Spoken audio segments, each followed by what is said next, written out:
Thank you for joining me once again. Let us applaud the effort of the locals in Edo State. In the video I will allow you watch shortly, that capture moment the locals in Edo State captured a Fulani bandit who came from Yobe State, Ibrahim Adamu by name, who specialized in kidnapping citizens. As to have it, the locals were able to capture him. I say kudos to the locals in Edo State this time around. I will like what that video shortly. Of course, you could clearly hear from the man in question how he was being interrogated and what led him into this, and his friend, of course, the leader of the gang, and all of that. But let me quickly bring you another video to watch before we see that man in question. This one has to do with what is now the current trend. Letter of ransom. You will hear this man speak currently that they will send you a ransom letter demanding the amount you will need to pay to avoid being kidnapped or taken into the bush. And according to the man, that in the community, this happened in the northern part of the country, that in the community that no one dare to flout such letter. That each time the letter comes, the person that is directed to must comply to avoid being kidnapped. A worrisome situation, I must say, that the security agencies, the government, must rise to the occasion to protect lives and properties of Nigerians. Because it makes no sense if people are not vulnerable to the point of where bandits now send letter of ransom ahead of kidnapping. Meaning if you flout it, if you are not able to raise the ransom, they will definitely come back to adopt the person. Before I go further, let us hear from the man who recently complied and paid a ransom, true ransom letter. Hear from him directly. The first day they brought the letter, I was not at home. It was my wife that was at home as at that day. She had gone short and then they dropped a bako bag. And inside the bako bag was a threat letter inside. The next morning when she checked, because I was not around, when she checked, she found out that it was a threat letter that she should call them. They want money from her. So we began the call, we were on the process, and then we were discussing with them, trying to price how to settle them so that all should went well. So all of a sudden along the line, when we tried to call the number they gave us, the number didn't go again. So when it stayed for a while, the next thing was that after a while, we thought maybe all is well. They went to our farm. They caught about 20 ridges of maize, and when they caught the 20 ridges of maize, they also dropped a letter there. The 20 ridges of maize, they dropped a letter there too. They dropped, the letter was in a book, and that very day they thought in that letter, they explained to us that if we should not be able to give them the money, they know where her children are, they know where I stay. If they cannot get her children, they'll get me. If they cannot get me, they'll get her brothers. So it was that very day that they gave us time, and it was that very day and time that we went, we talked. When we talked, we bargained. After the bargain, we asked one Fulani man to help us go and give them the ransom we agreed on. When we were discussing and they kept quiet, the number wasn't going through.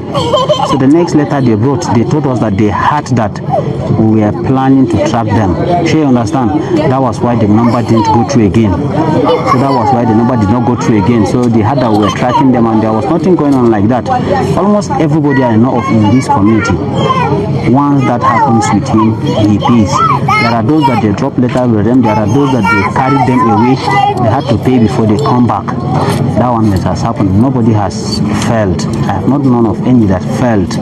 Because if you fail, they know your farm, they know everything about you. And your means of survival is the family, and then the kids, the children you have, and the brothers and sisters, all of them are here. So if you fail, it means your life is at risk. I must tell you that this is a worrisome trend, and this is to call on the security agencies, the government, to rise to the occasion to protect the lives and properties of Nigerians. But personally, I always encourage government that as a matter of urgency and necessity, there's every need to possess monopoly of coercive power to spot the bandits out of their hiding places, set them running, and bring them to justice. Because it makes no sense if the bandits have gotten to the level of sending ransom letter and people comply with it. It means people are already losing confidence in the ability of the government and the armed forces to protect citizens. But as we have it, I want to say that the government must, as a matter of urgency, do things differently from the way they are doing it. Particularly this idea of state police, I want to believe that if we are serious as a people, as a country, there's every need to fast track it with a speed of light. Because as far as I'm concerned, it's the panacea to solving this long overdue security challenge. But before I go further, let me allow you watch the moment the Fulani bandits was captured in Edo State by the locals. Watch as we come back to further this conversation. Now, what to be your name? Ibrahim. Ibrahim what? Adamu. Adamu? Yeah. Where are you from? Yobe State. Yobe State. Where for Yobe? Potescom. How many times are dog kidnapped? This one I be the first one. The first one? Yeah. How you take company? So, my Oga now called me. One, my Oga, why they call a lie? Now called me. So make you company? Yes. What did he tell you? He tell me, say, I'll come. Then they here. I say, okay, I'll come. What do you call up when I come? So I say, I'll come. I say, I'll come. He tell me, say, see, on work. Which work? Me I join him. For? I say, me I never do one. Which work? In the this one why una hold me for him talk now. Which work? In the kidnap people. Okay, kidnap people. Yes. Okay. So How many of them go the operation? will be 8. What will be that guy name? Who? That guy, what will be his name? Sadiq. Sadiq what? Sadiq. They call him Alaji Sadiq. Okay, Alaji Sadiq. Yeah. Where he come from? Come. So I don't know in village, but I know some where they stay. Sometimes they stay for Ogomojo Chong. Sometimes they stay for Igomo Junction. Yeah. Okay. Okay. How many guns now carry? He get 2 guns. Okay. So how now take carry these people? So how would they carry them? They jam us for road. They come it us for road. For road? Yes. That they travel? Yes. Our Oga just hold them. Our Oga come hold them. Come hold them? Yeah. Okay. How many people now hold that day? Then be 4. 4? Yeah. Okay. How much now come call it? How much is your for them? So this policeman why we hold, him own 800. That girl 100,000. The 2 people we never collect 1 naira from them. And so we just leave them come. They say that ring. Now one of them ring, that wedding ring. I collect them with the Alaji hand. I don't know say now I come out. Okay, you come put them for. I come put them for my hand. Where will they stay for Benin? For Benin, yeah. So me I never tell when I come, but I stay for that new market. New market? Yes. Which of the new market? That Egba market. For Egba market? Yeah, as they sleep there. Now there they sleep. In the morning sometimes we will go clearing, sometimes we not get work, now so we just there. Sometimes I say cigar, now so the thing. You not from Yobe? Yeah. Which work you they do for Yobe before you come Benin? Na cow I put too. Cow is the portion. Yeah. Why you can't go to kidnap? Don't happen she bring. You know say if you like person things, one day you go enter. So this one now be the first one, now be the last one. You are welcome back. I think this have laid clearance to the position of most of us that the locals had the wherewithal to address this insecurity. But ultimately, I think what is important is allowing the communities, the locals, to own the security. But another issue is, even with the initiative of Forest Guard that the federal government have approved before now, most of the states where this insecurity is high have not even keyed into it. Because from my own observation, I think it's only Enugu states that have adequately keyed into this Forest Guard initiative of federal government. So the question is, what is states like Zamfara, Katsina, Plateau, even Kwara, Benue. What are they waiting for?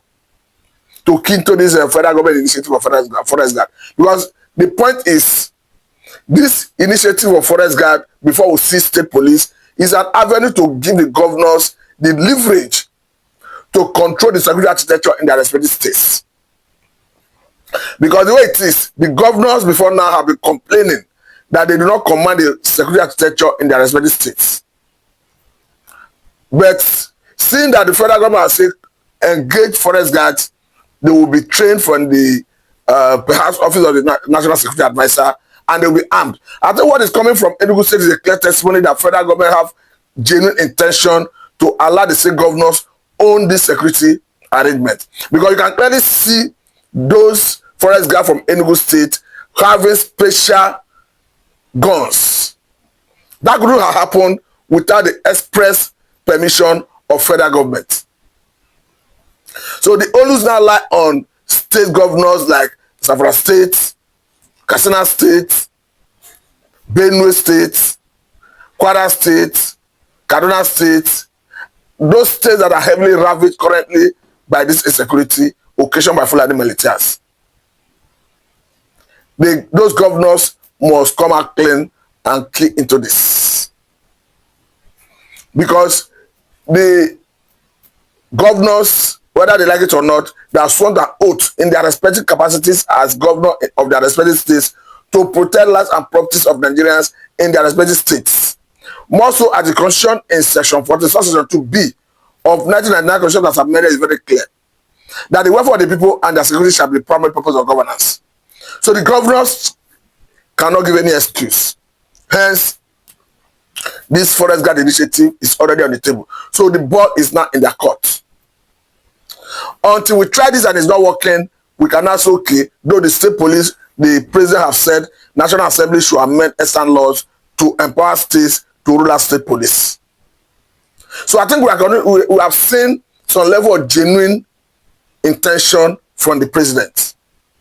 So I think going forward, the governors will be held responsible if they are not keen into all of this with a speed of light. As far as I'm concerned, life is sacrosanct. I don't want to believe that those communities and the states in the north, particularly those states that have this high rate of insecurity, whether they are already comfortable with the negotiation that are negotiating with bandits. Because I want to say I note with serious concern alarm raised by a civil liberty group from the Middle Belt, accusing the Zamfara State governor of secretly releasing some convicted bandits and terrorists. This is not a light accusation. This is not a light allegation. And they are even calling on the authorities to investigate this. That's what I'm saying. I don't want to believe that those states are already comfortable with negotiating with bandits. Because this one have come to give them the authority, the liberty to own the security architecture in their respective states. So that they will no longer complain that they do not command the security architecture in their respective states. The earlier the key to is, as far as I'm concerned, the better for the sanctity of life. Because these bandits or current terrorists have no value for the sanctity of human life. And the manner at which they kill, they maim, they rape, it speaks volume of what they stand for. And as far as I'm concerned, the best option is for them to face the wrath or the might of the sovereign state of Nigeria. But to get to the point where we start speaking from a point of strength, I want to say that I will not be comfortable. Point of strength to the extent of let us see the bandits receiving it hot from Nigerian armed forces through air bombardment, through, of course, our armed forces, the soldiers and all of that. Because as far as I'm concerned, just like a former governor of Kaduna made it clear that bandits, his own ideology is to disalive them, send them to their creator who are the ultimate power to join them. I want to say that his position is very much potent because they say there is no peace for the wicked. And I say that there shall be no peace for all the bandits, all the terrorists, because they too do not allow people enjoy peace. I must say very thank you for your time. This is Fulani Militia Adamu.